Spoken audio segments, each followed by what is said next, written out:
Hey, it's Jess. Welcome back to Elephant Dung.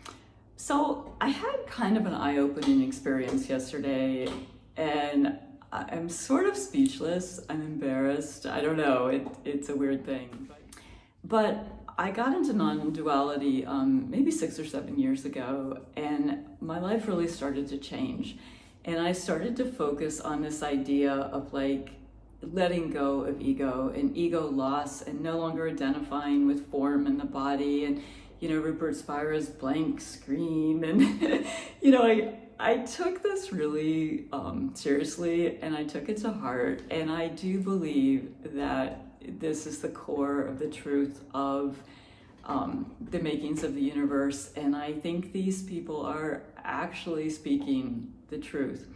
But what I don't understand is why they're leaving off the last step. There's so much focus on the teachings, and there's so much focus on the blank screen and how the body is, limitless, and you're not really here, and it's all energy and motion, and the idea that there is no doer, and all of this, there's doing but no doer. And you hear these esoteric concepts over and over again. And I realized yesterday, in fact, that I'm living as a blank screen. I've spent 7 years in and out of a van. I lived in a minivan and a camper van and an RV. I've lived in 8 different houses. I'm currently living in an empty apartment. I will show you what non-duality looks like in motion, at least what being a blank screen looks like. Here's my apartment. So yeah, I've been in this empty space for the last 4 months. I picked up the dog 2 months ago because I couldn't take it, but I had been so focused on letting go of ego, and I am not this, and I am not that, and I am not all of these things. But I missed the point. And this is the point that I think non-duality could so easily mention. And maybe they do, and I missed it for 7 years. I don't know, this might be on me, but hopefully this will help someone. The point isn't to focus on the fact that you're a screen. The point is to focus on the amazing movie playing out on it. If we are the Northern Lights, if we're just this beautiful energy dance, how cool is that?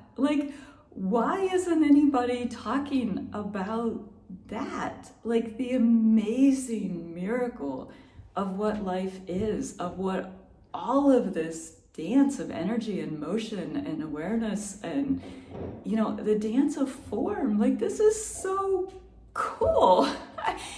And I don't know, there's Bowden coming to the rescue, but it just didn't really occur to me to make that flip too.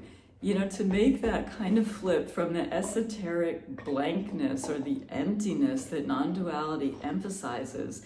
And it kind of holds you in this space of being the blank screen.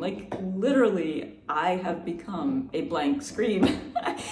And it's a really uncomfortable place to be. I did that video a couple days ago about my biggest regret. And it was well, you can't go back. And that's true. But then I spent all night thinking, Jess, why would you want to go back? That is my biggest regret, but why would that be your biggest regret? You understand the entirety of the universe. Why would you want to go back? And it hit me kind of in the middle of the night that I wanted to go back because all I was the blank screen. I didn't have any appreciation for the movie playing on it.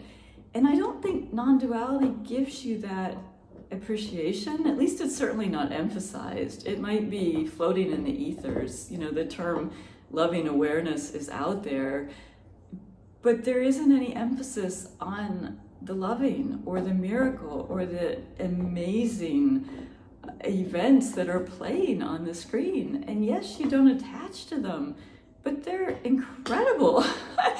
So I think the piece that is missing from these teachings is that final step. You get how fragile it is and how temporary it is and how you are everything.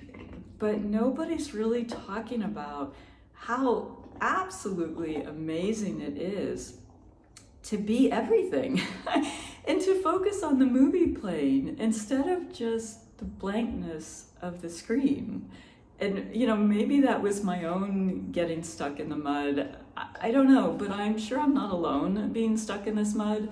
And I look at these Facebook groups and, you know, people over and over again are trying to disidentify with the ego and trying to, you know, get away from it or kill it. I mean, you can't kill your ego. That's not the point.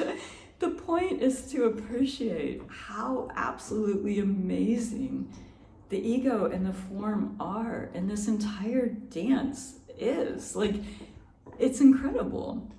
So anyway, I hope this helps somebody. I kind of had this sudden mind-blowing moment thanks to Stuart Dixon, honestly. That was kind of the piece that just let enough light in for me to kind of make that flip. And having done the video about, you know, my biggest regret, I was like, Jess, this just doesn't make sense. Like, clearly you're not getting something. So this kind of all came together for me, like I said, in the middle of the night, and I have canceled the lease on this empty apartment. I am taking my dog. There's nothing else here, so packing is not hard. But I'm taking my dog, getting back in my van, and I'm going back to my kids and my grandkids and my house in New Hampshire. Don't know why I am not there, but I'm just kind of over the emptiness of all of non-duality, and I am really excited to kind of pick up my life again with a new appreciation of just the amazing beauty of all of it. So I hope this is helpful to someone. I hope if it resonates with you, you'll like and follow along.